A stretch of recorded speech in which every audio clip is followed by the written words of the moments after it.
হার্দিক পান্ডিয়া কি সত্যিই জেলে যেতে পারে? ফাইনালের জয়ের আনন্দেই কি করে ফেললেন বিশাল বড় মাপের ভুল? বন্ধুরা, টি-20 বিশ্বকাপ জয়ের পর যখন পুরো ভারত আনন্দে মেতে উঠেছে, তখন সেই আনন্দের মাঝেই একটি ঘটনা নিয়ে শুরু হয়েছে বড় বিতর্ক। আর এই বিতর্কের কেন্দ্রে রয়েছে ভারতীয় দলের অন্যতম allrounder Hardik Pandya. Final match জেতার পর মাঠ জুড়ে তখন উৎসবের পরিবেশ ছিল। খেলোয়াড়রা একে অপরকে জড়িয়ে ধরছে, নাচছে, গান করছে, আনন্দে মাতছে। সেই সময় হার্দিক পান্ডিয়াও সহতীর্থদের সঙ্গে জয়ের আনন্দ উদযাপন করছিলেন। তার সঙ্গে মাঠে উপস্থিত ছিলেন তার বান্ধবীও।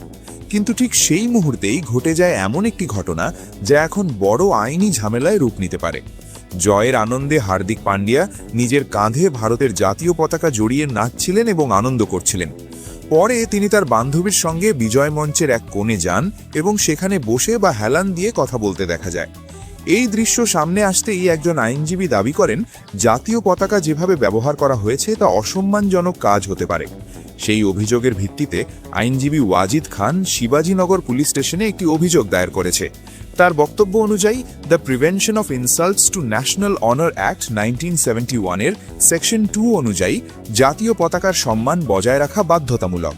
যদি কেউ প্রকাশ্যে জাতীয় পতাকার অবমাননা করে, তাহলে আইনের অধীনে শাস্তি হতে পারে। এই আইনে 3 বছর পর্যন্ত জেল, জরিমানা বা উভয় শাস্তির বিধান রয়েছে।